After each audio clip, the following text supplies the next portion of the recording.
आज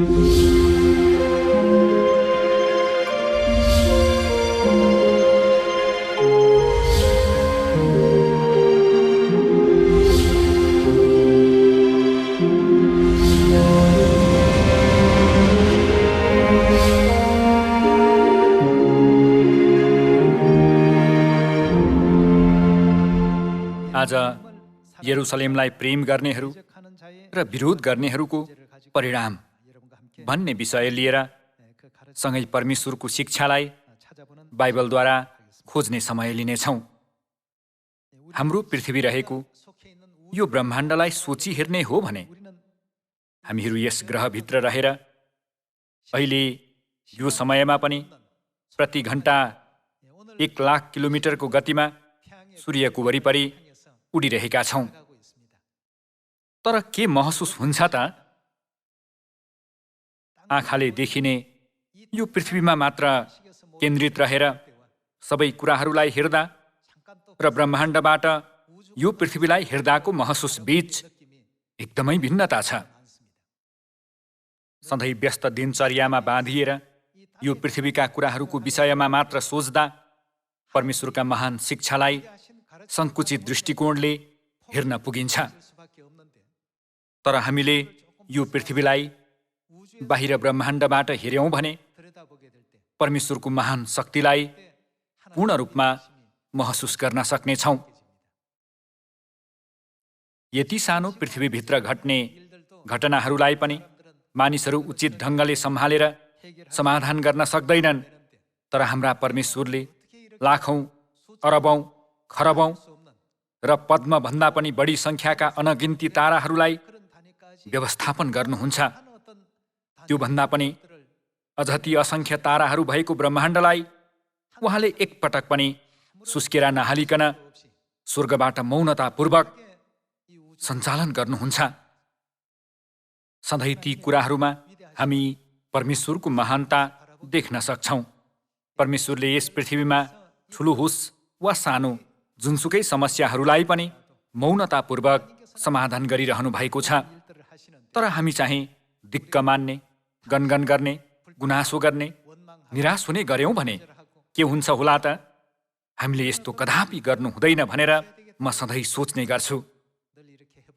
त्यसैले आज पनि हामीलाई प्रदान गर्नुभएको परमेश्वरको त्यो महान शिक्षा, चौथो र पाँचौँ आयामिक संसारमा जिउनुपर्ने स्वर्गीय सन्तानहरूलाई दिनुभएको शिक्षाको वचनलाई धर्मशास्त्रको शिक्षा मार्फत हृदयमा खोपेर परमेश्वरको इच्छा अनुसार जिउन सक्ने विश्वासको समय बनाओ भनी पुनः एकपटक अनुरोध गर्न चाहन्छु।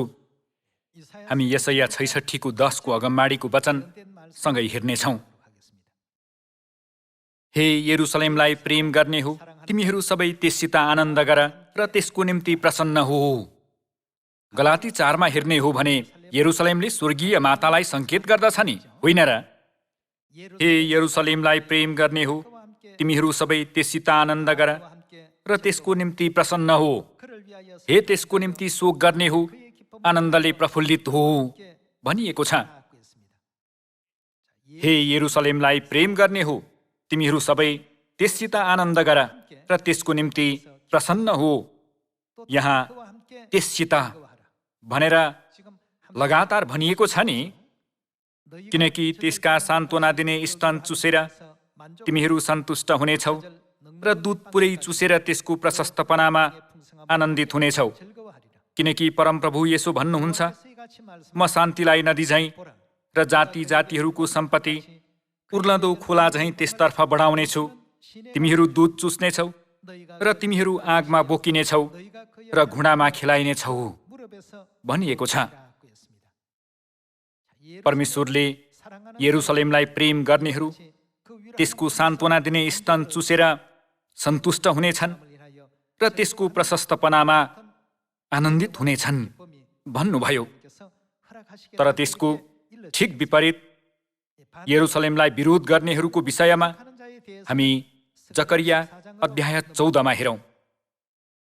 14 को 12 मा जति जातिहरूले यरुसलेमको विरुद्धमा लडाईँ गरे ती सबैलाई परमप्रभुले यस्तो महामारीद्वारा प्रहार गर्नुहुनेछ। तिनीहरू आफ्ना खुट्टामा खडा भएर उभिएकैमा तिनीहरूको मासु कुहेर जानेछ। तिनीहरूका आँखा तिनीहरूकै खोपिल्टामा कुहुनेछन् र तिनीहरूका जिब्रा तिनीहरूका मुखैमा कुहिजानेछन्। त्यस दिन परमप्रभुद्वारा मानिसहरूमा ठूलो त्रास आइलाग्नेछ। तिनीहरू हरेकले अर्काको हात समात्नेछ र एउटाले अर्कालाई आक्रमण गर्नेछ।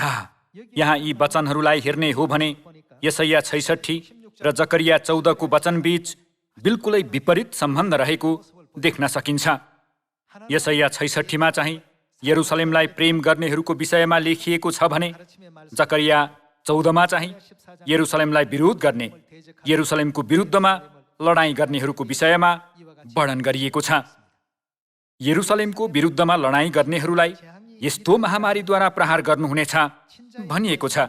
बाइबलमा तिनीहरूको मुक्ति वा उद्धारको बारेमा उल्लेख गरिएको छैन। यसैया 54 को 15 मा उल्लेखित वचन सँगै हेर्नेछौँ। कसैले तँलाई आक्रमण गरे तापनि त्यो मबाट हुने छैन। जसले तँलाई आक्रमण गर्छ त्यसले आफूलाई तँ कहाँ नै के गर्नेछ त? समर्पण गर्नेछ। माथिको पदले यरुसलेमको विषयमा वर्णन गरेको छ। यसैया अध्याय 54 चाहिँ यरुसलेमको भविष्यको विषयमा वर्णन गरिएको दृश्य हो। पद 11 मा एकपटक हेरौँ। हे दुःखमा परेकी, आँधी बेहरीले पछारिएकी र सान्त्वना नपाएकी सहर, हेर म फिरोजा पत्थरले तँलाई बनाउनेछु, निरले तेरो जग बसाल्नेछु, मानिकले तेरो सुरक्षा पर्खाल र चम्कने रत्नहरूले तेरा मूल ढोका र बहुमूल्य रत्नहरूले तेरा सारा पर्खाल बनाउनेछु। तेरा सबै छोराहरू परमप्रभुबाट सिकाइनेछन् र तेरा छोराछोरीहरूलाई ठुलो शान्ति मिल्नेछ। यसैया 54 को 11 चाहिँ यरुसलेम सम्बन्धी दृश्य हो भन्ने कुरालाई हामी बाइबलका अन्य थुप्रै अनुवादहरूद्वारा पनि जान्न सक्छौँ। अर्को अनुवादमा चाहिँ आँधी बिहरीले पछारिएर दुःख पाए तापनि सान्त्वना नपाएकी यरुसलेम सहर भनेर अभिव्यक्त गरिएको छ। यसैया 54 को 13 मा हेर्ने हो भने तेरा सबै छोराहरू परमप्रभुबाट सिकाइनेछन् र तेरा छोराछोरीहरूलाई ठुलो शान्ति मिल्नेछ भनिएको छ। यो वचन अनुसार यरुसलेमका सन्तान नभएका मानिसहरूलाई परमेश्वरबाट सिक्ने मौका छ भन्ने अर्थ हो कि छैन भन्ने अर्थ हो त? छैन भन्ने अर्थ हो नि। परमेश्वरबाट सही तरिकाले सिकाइने मानिसहरू चाहिँ अनिवार्य रूपमा यरुसलेमका सन्तान हुनुपर्छ भन्ने कुरा यसैया 54 को 13 मा जानकारी दिइएको छ। हामी पद 15 मा हेरौँ। कसैले तँलाई आक्रमण गरे तापनि त्यो मबाट हुने छैन। जसले तँलाई आक्रमण गर्छ त्यसले आफूलाई तँ कहाँ नै के गर्नेछ त? समर्पण गर्नेछ भनिएको छ। जकरिया 14 को 12 मा चाहिँ जति जातिहरूले यरुसलेमको विरुद्धमा लडाईँ गरे ती सबैलाई परमप्रभुले यस्तो महामारीद्वारा प्रहार गर्नुहुनेछ भनिएको छ भने यसैया अध्याय 54 मा चाहिँ जसले तँलाई आक्रमण गर्छ त्यसले आफूलाई तँ कहाँ नै समर्पण गर्नेछ भनिएको छ। यरुसलेमलाई विरोध गर्नेहरूको परिणामको विषयमा बाइबलमा यसरी जानकारी दिइएको छ। पद 16 मा हेरौँ। हेर, आगोको भुङ्रो फुक्ने र आफ्नो कामको निम्ति हतियार तयार गर्ने लोहारलाई मैले सृष्टि गरेँ र उत्पात गरेर नष्ट गर्नेलाई पनि मैले नै सृष्टि गरेको हुँ। तेरो विरुद्धमा बनाइएको जुनसुकै हतियारले पनि तँलाई जित्न सक्ने छैन र तँलाई दोषी ठहराउने हरेक जिब्रोलाई तैँले नै दोषी ठहराउनेछस्। यो चाहिँ परमप्रभुका दासहरूको पैतृक सम्पत्तिको हक हो र मबाट तिनीहरूको दोषरहितको प्रमाण यही हो, परमप्रभु घोषणा गर्नुहुन्छ भनिएको छ।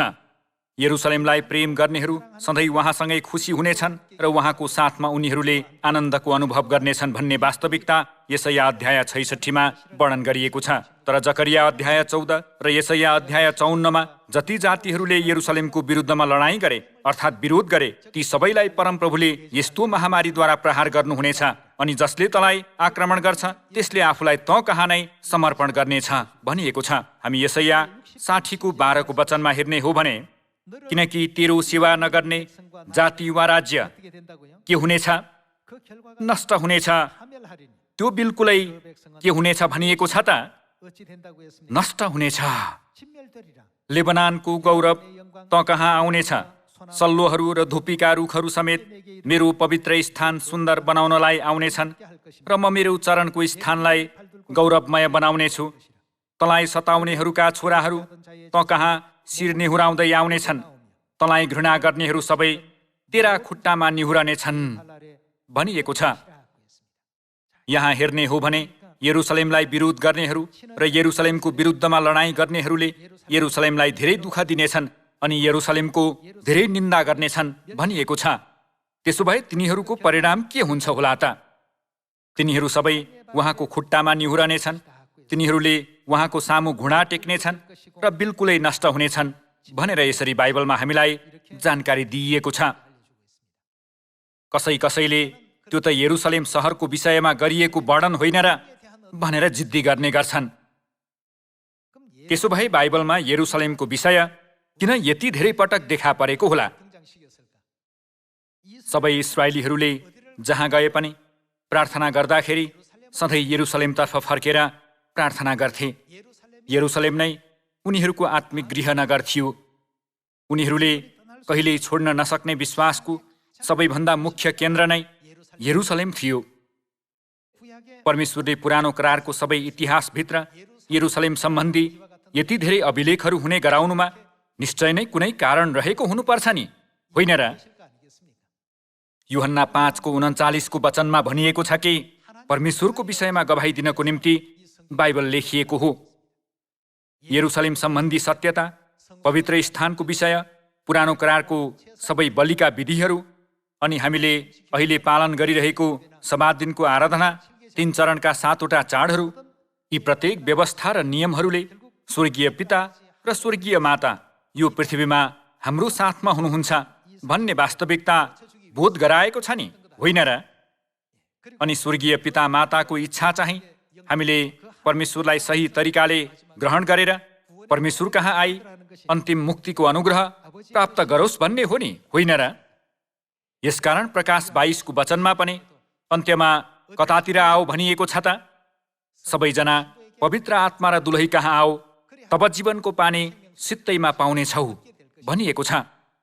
तर यो प्रक्रियामा शैतानले मानिसहरूलाई छलमा पारेर तिनीहरूलाई उक्साउँछ र तिनीहरूमध्ये कतिले चाहिँ दुष्ट र भ्रमात्मक विचारद्वारा यरुसलेमको विरोध गर्ने, गिल्ला गर्ने र उहाँलाई दुःख दिने गर्छन्। तर यस्ता मानिसहरू सबैले अन्त्यमा आएर उहाँको सामु घुँडा टेक्नेछन् भनेर अगमबाडी गरिएको छ। पुरानो करारमा यरुसलेम सहरलाई चित्रण गरेर अभिव्यक्त गरिएका पदहरू साँच्चै धेरै छन्। यो द्वारा परमेश्वरले हामीलाई जानकारी दिन खोज्नु भएको कुरा के होला? गलाती 4:26 उल्लेखित वचन हेर्नेछौँ। तर माथिको यरुसलेम स्वतन्त्र छ जो हाम्री आमा हुन्। यहाँ माथिले स्वर्गलाई जनाउँछ नि, होइन र? स्वर्गको यरुसलेम स्वतन्त्र छ जो हाम्री को हुन् त? हाम्री आमा हुन्। अन्ततः हाम्री स्वर्गीय माताको विषयमा जानकारी दिएर प्रकट गराउनको निम्ति छायाको यो संसारमा परमेश्वरले यरुसलेमको महत्त्वको विषयमा इस्राएलीहरूलाई याद दिलाइरहनुभयो। इस्राएलीहरू अझै पनि यस पृथ्वीको यरुसलेमको तिर्सना गर्ने गर्छन्। यसकारण शारीरिक इस्राएलीहरूले यरुसलेमको पश्चिमतिर अवस्थित बिलापको पर्खाल भनिने पर्खालको एकापट्टि गएर सधैँ प्रार्थना गर्ने गर्छन्। यरुसलेम चाहिँ त्यो हदसम्म इस्राएलीहरूको मन र विश्वासको केन्द्रबिन्दु थियो भन्ने यथार्थता पुरानो करारका समस्त इस्राएलीहरूद्वारा पनि जान्न सकिन्छ। तर गलाती 4:26 हेर्दा तर माथिको यरुसलेम स्वतन्त्र छ जो हाम्री आमा हुन् भनिएको छ। बाइबलमा यरुसलेमले हाम्री मातालाई सङ्केत गर्दछ भनेर जानकारी दिइएको छ।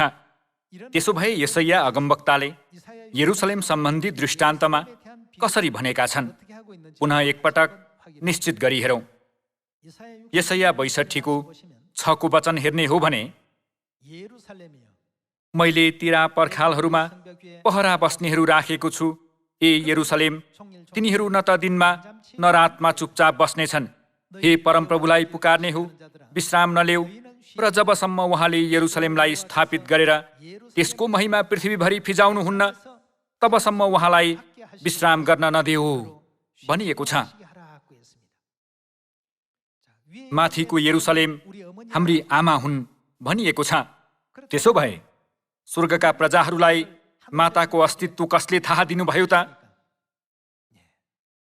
जबसम्म उहाँले यरुसलेमलाई स्थापित गरेर त्यसको महिमा पृथ्वीभरि फिजाउनुहुन्न तबसम्म उहाँलाई विश्राम गर्न नदेऊ भन्ने यशाया 62को 7को अगमबाडी जस्तै यहोवा परमेश्वरले अर्थात् परमेश्वर स्वयंले यरुसलेमको अस्तित्व संसारका सबै मानिसहरू माझ प्रकट गरिदिनुभयो।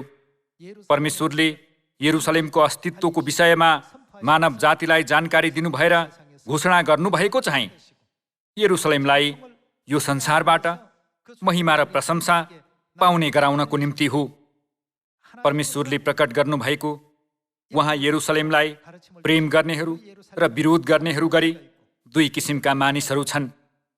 प्रेम गर्नेहरूको परिणाम निश्चय नै मुक्ति हो अनि विरोध गर्नेहरूको परिणाम चाहिँ विनाश हो भनेर दुईवटा परिणामहरू देखाइएको छ नि, होइन र? परमेश्वरले यरुसलेमको अस्तित्व मानव जाति माझ प्रकट गरेर घोषणा गर्नुको कारण के होला? बाइबलमा जबसम्म उहाँले यरुसलेमलाई स्थापित गरेर त्यसको महिमा पृथ्वीभरि फिजाउनुहुन्न तबसम्म उहाँलाई विश्राम गर्न नदेऊ भनिएको छ। यरुसलेमलाई प्रशंसा र महिमा दिलाउनु चाहिँ परमेश्वरको इच्छा हो नि, होइन र? तर महिमा पाउनुपर्ने यरुसलेमलाई कसैले विरोध गर्छ भने के त्यो मानिसले मुक्ति पाउन सक्छ होला त? यरुसलेमलाई प्रेम गर्ने, उहाँसँगै खुसी हुने, उहाँसँगै आनन्दित हुनेहरू भनिएका यी मानिसहरू मात्र अन्त्यमा स्वर्गको महिमामा प्रवेश गर्न सक्नेछन्।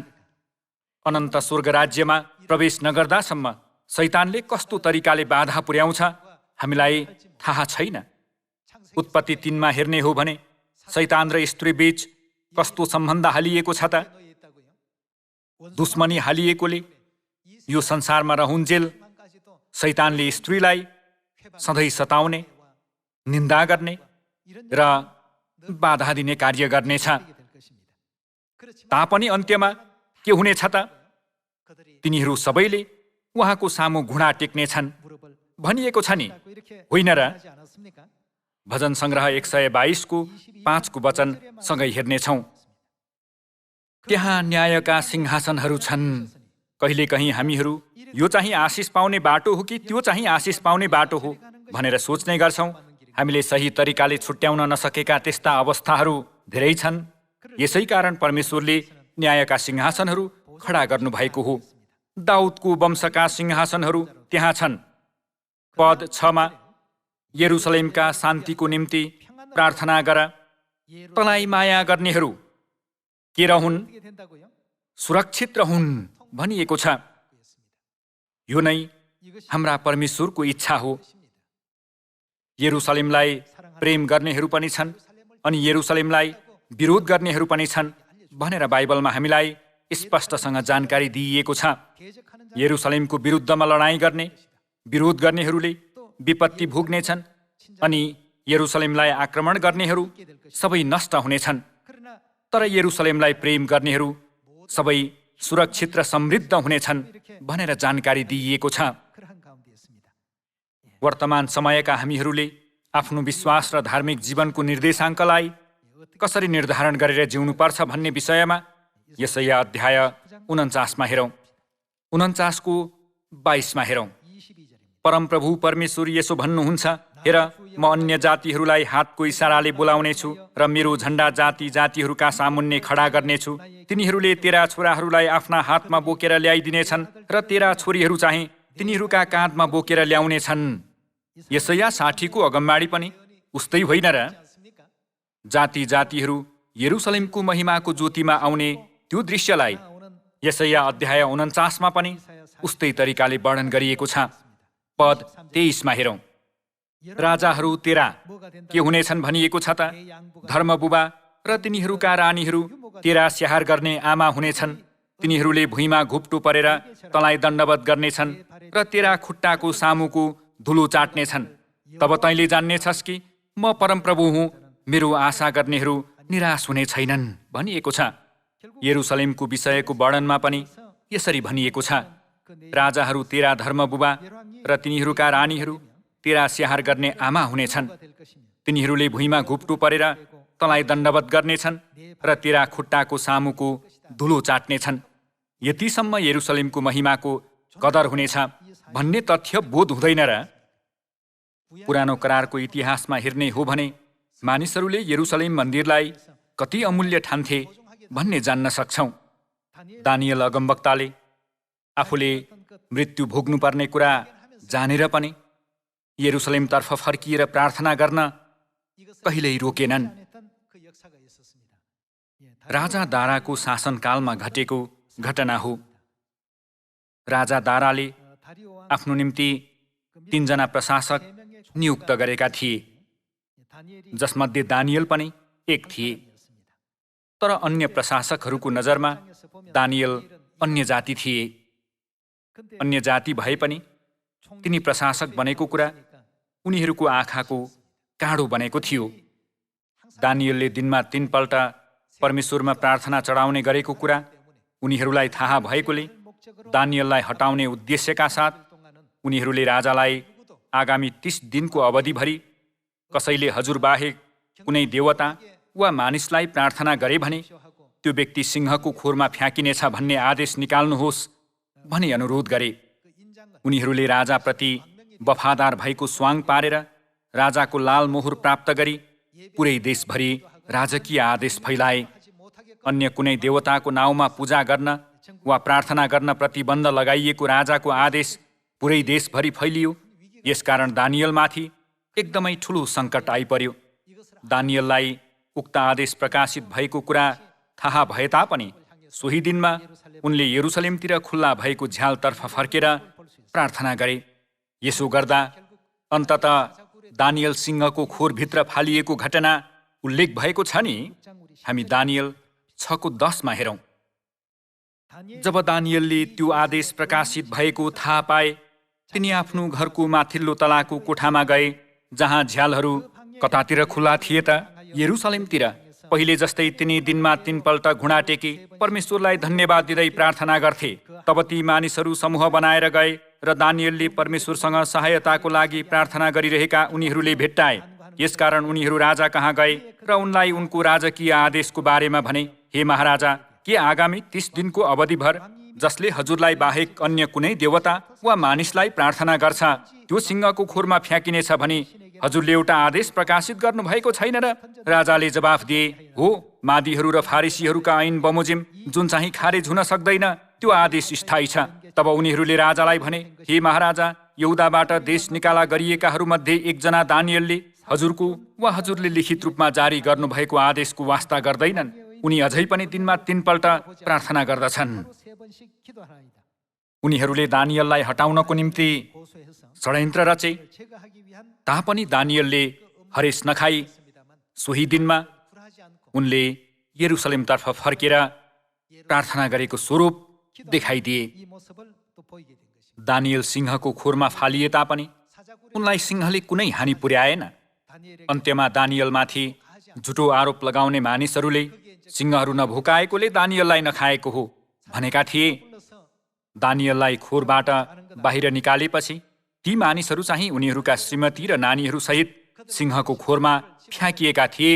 उनीहरू खोरको भुइँमा नपुग्दै सिंहहरूले उनीहरूमाथि झम्टेर उनीहरूलाई कर्याक कुरुक पारेर खाए। दानियलले यरुसलेमलाई कति महत्त्व दिएका थिए भन्ने कुरा यो इतिहासद्वारा देख्न सकिन्छ नि। येशूज्यूले पनि हामीलाई विश्वासको जीवनमा यरुसलेमको महत्त्व बोध गराउनको निम्ति दृष्टान्तभित्र यरुसलेमलाई उल्लेख गर्नुभएको विषय छ। हामी लुका अध्याय 10 मा हेरौँ। लुका 10:30 मा येशूले जवाफ दिनुभयो, एकजना मानिस यरुसलेमबाट यरिहोतिर जाँदै थियो भनिएको छ। यहाँ भनिएको एकजना मानिस कहाँ थियो त? यरुसलेममा थियो।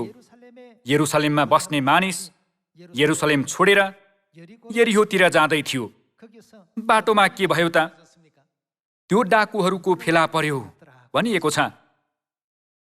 तिनीहरूले त्यसलाई नाङ्गै पारेर पिटे र अधमरो पारी छोडेर गए भनिएको छ। यहाँ पनि येशूज्यूले अर्कै दृष्टान्त जति पनि बताउन सक्नुहुन्थ्यो, तर यरुसलेममा महत्त्वपूर्ण अर्थ भएकोले यरुसलेमलाई नै उहाँले समावेश गर्नुभयो। यरुसलेममा रहिरहेको मानिस यरुसलेमलाई छोडेर यरिहोमा जाँदा के राम्रो घटना घट्यो त? यरुसलेमतर्फ पीठ फर्काउँदा यरुसलेमलाई त्यागेर अन्य ठाउँमा जाँदा यस्तो किसिमको घटना घट्छ भन्ने कुरा येशूज्यूले दृष्टान्तभित्र वर्णन गरिदिनुभयो। हुन त यो हामीलाई छिमेकीको परिभाषा बुझाउन येशूज्यूले भन्नुभएको दृष्टान्त हो, तर यरुसलेममा बसिरहेको मानिस यरुसलेमलाई छोडेर अन्य ठाउँमा जाँदाखेरि डाकुहरूको फेला पर्यो अनि अधमरो पारिएर छोडिएको अवस्थामा एकजना सामरीले त्यस मानिसलाई उद्धार गरेका थिए भन्ने यस्तो दृष्टान्तको वचन येशूज्यूले दिनुभयो। येशूज्यूले दिनुभएका सबै दृष्टान्तहरूमा अर्थबिना दिनुभएको दृष्टान्त एउटा पनि छैन। मत्ती अध्याय 13 को वचन पल्टाउँ, 34 को वचनमा हेरौँ। येशूले यी सबै कुरा मानिसहरूलाई दृष्टान्तमा भन्नुभयो। बिना दृष्टान्त उहाँले तिनीहरूलाई केही पनि भन्नु भएन। अगमवक्ताद्वारा यसरी भनिएको वचन पूरा भयो, म आफ्नो मुख दृष्टान्तहरूमा खोल्नेछु। संसारको उत्पत्तिदेखि लुकाइराखेका कुरा म के गर्दछु भन्नुभयो त? जाहेर गर्दछु। लुकाइराखेको रहस्य जाहेर गर्नको निम्ति येशूज्यूले प्रयोग गर्नुभएको दृष्टान्तभित्र पनि उहाँले यरुसलेममा रहेको मानिसले यरुसलेमलाई छोडेर यरिहोतर्फ जाँदा राम्रो अवस्थाको सामना गरेन। डाकुहरूको फेला परेर अधमरो पारी छोडिएको त्यो घटनालाई दृष्टान्तभित्र वर्णन गरिदिनुभयो। दानिएलले पनि नछुटाइकन दिनमा 3 पटक यरुसलेमतर्फ फर्किएर प्रार्थना गर्थे। येशूज्यूले पनि यरुसलेमलाई छोडेको मानिस डाकुहरूको फेला परेर अधमरो पारी छोडिएको घटनालाई दृष्टान्तभित्र उल्लेख गर्नुभयो। हामी मत्ती 13 को 10 मा उल्लेखित वचन हेरौँ। अनि चेलाहरू आएर उहाँलाई भने, तपाईँ तिनीहरूसँग किन दृष्टान्तहरूमा बोल्नुहुन्छ? उहाँले तिनीहरूलाई जवाफ दिनुभयो, तिमीहरूलाई त स्वर्ग राज्यका रहस्यहरूको ज्ञान दिइएको छ, तर तिनीहरूलाई भने दिइएको छैन। उहाँले मैले यो दृष्टान्त बताउनुको कारण तिमीहरूलाई थाहा हुनेछ भन्न खोज्नु भएको हो। येशूज्यूले अन्य थुप्रै क्षेत्र र सहरहरूमध्ये किन यरुसलेम भन्ने सहरलाई नै उल्लेख गर्नु भएर उक्त सहरलाई छोडेर गएको मानिस डाकुहरूको फेला परेर अधमरो पारी छोडिएको त्यो अवस्थाको विषयमा बताउनु भएको होला। उक्त विषयमा लुकाइराखेको कुनै कुरा जाहेर गर्ने परमेश्वरको इच्छा समावेश भएको हुनुपर्छ। तिनीहरूले 10औं चोटि 100औं चोटि सुने तापनि त्यो दृष्टान्तमा रहेको इच्छा के हो भन्ने जान्न सक्दैनन्। सामरीले मर्न लागेको मानिसलाई दया दर्शाएर बचाएछन्, यतिसम्म त थाहा हुन्छ होला, तर उहाँले किन यस्तो दृष्टान्त भन्नुभएको होला? तिमीहरूलाई त स्वर्ग राज्यका रहस्यहरूको ज्ञान दिइएको छ, तर तिनीहरूलाई भने दिइएको छैन। तिनीहरूले सुने तापनि बुझ्ने छैनन्। निसन्देह सामरीले गरेको असल कार्य पनि यो दृष्टान्तमा महत्त्वपूर्ण भाग त हो। यसकारण यशाया 54 को एउटा वचन मात्र हेरौँ। यशाया 54 को 11 को वचन हेर्ने हो भने, हे दुःखमा परेकी, आँधी बेहरीले पछारिएकी र सान्त्वना नपाएकी सहर, हेर म फिरोजा पत्थरले तँलाई बनाउनेछु, निरले तेरो जग बसाल्नेछु, मानिकले तेरो सुरक्षा पर्खाल र चम्कने रत्नहरूले तेरा मूल ढोका र बहुमूल्य रत्नहरूले तेरा सारा पर्खाल बनाउनेछु। तेरा सबै छोराहरू परमप्रभुबाट सिकाइनेछन् र तेरा छोराछोरीहरूलाई ठुलो शान्ति मिल्नेछ। धार्मिकतामा तँ स्थापित हुनेछस्, अत्याचारबाट तँ टाढा रहनेछस्, तँलाई कसैको डर हुने छैन। त्रासदेखि तँ टाढा रहनेछस्, त्यो तेरो नजिक आउने छैन। कसैले तँलाई आक्रमण गरे तापनि त्यो मबाट हुने छैन। जसले तँलाई आक्रमण गर्छ त्यसले आफूलाई के गर्नेछ भनिएको छ त? तँ कहाँ नै समर्पण गर्नेछ। केही समय अघि हामीले हेरेको वचन हो। यरुसलेमलाई प्रेम गर्ने र यरुसलेमको विरोध गर्नेहरूको परिणामलाई अब यो समय मार्फत पुनः एकपटक हाम्रो हृदयमा गहिरो गरी खोपौँ। किन यरुसलेमको विरोध गर्नेहरू नष्ट हुनेछन् अनि यरुसलेमलाई प्रेम गर्नेहरूले सधैँ आनन्द गर्नेछन् र यरुसलेमको निम्ति प्रसन्न हुनेछन् भनिएको होला? यी प्रश्नहरूको विषयमा सोच्नुभयो भने सजिलै बुझ्न सक्नुहुनेछ। पिता परमेश्वरले यरुसलेम स्वर्गीय माताको अस्तित्वको विषयमा मानव जातिलाई गवाइदिनुको कारण कहाँ उल्लेख छ त? यशाया अध्याय 62 मा हेर्दा यरुसलेमलाई स्थापित गरेर सारा पृथ्वीभरि महिमा र प्रशंसा पाउने नगराउँदासम्म परमेश्वर कदापि चुपचाप बस्नुहुन्न भनिएको छ। यसैया अगमवक्ताले सबै मानव जातिलाई त्यो कुरा जानकारी दिएका छन्। तर अझैसम्म पनि स्वर्गीय माता कहाँ नफर्किएका दयालाग्दा आत्माहरू धेरै छन्। उनीहरू सबैलाई नयाँ करारको सत्यता, जीवनको सत्यता प्रचार गर्ने हामीहरू सबैजना हुनुपर्छ। परमेश्वरले हामीलाई थाहा नदिनु भएको भए माता परमेश्वरको अस्तित्वको विषयमा हामीले जान्न सक्ने थियौँ कि सक्ने थिएनौँ त? यहाँहरू र म कसैले पनि जान्न सक्ने थिएनौँ। यसकारण तेरा सबै छोराहरू परमप्रभुबाट सिकाइनेछन् र तेरा छोराछोरीहरूलाई ठुलो शान्ति मिल्नेछ भनिएको छ।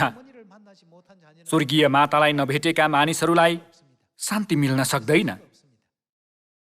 परमेश्वरले यरुसलेमलाई स्थापित गर्नुमा यति महत्त्वपूर्ण अर्थ रहेको छ। तर यरुसलेमलाई सताउने, यरुसलेमको निन्दा गर्ने, यरुसलेमको विरोध गर्नेहरू पनि निश्चय हुनेछन् भनेर परमेश्वरले यसैया 60 को वचन मार्फत पहिल्यै जानकारी दिनुभएको छ। यरुसलेमलाई आक्रमण गर्नेहरू सबैले आफूलाई समर्पण गर्नेछन् भनेर परमेश्वरले यसैया अगमवक्ता मार्फत पहिल्यै अगमबाडी गरिदिनु भएको थियो। यरुसलेमलाई आक्रमण गर्नु भन्नुको अर्थ के हो त? परमेश्वरले गरिरहनु भएको कार्यको विरोध गर्नु हो नि, होइन र? हामीहरू यरुसलेम बिना प्रफुल्लित र आनन्दित हुन सक्दैनौँ। यरुसलेम मातासँग रहनुमा नै हाम्रो साँचो खुसी र आनन्द छ। यो नै हाम्रो सबैभन्दा महान खुसी हो नि, होइन र? यरुसलेमलाई नचिनेका मानिसहरूलाई हामीले यरुसलेमको विषयमा थाहा दिएर यरुसलेमप्रतिको प्रेमको मनद्वारा उनीहरू सबैलाई स्वर्गीय माताको काखमा डोर्याउनुपर्छ। आफ्नो अगाडि जस्तोसुकै सङ्कट वा जोखिम आइपरे तापनि यरुसलेमतर्फ फर्केर प्रार्थना गरेका दानिएलको जस्तो मन, विश्वास र भक्ति हामीमा हुनुपर्छ। यसो गरेर सियोनका सबै सन्तानहरूले आशिष पाउनुभयो भने उत्तम हुनेछ। आजको प्रवचन समाप्त गर्दछु। धन्यवाद।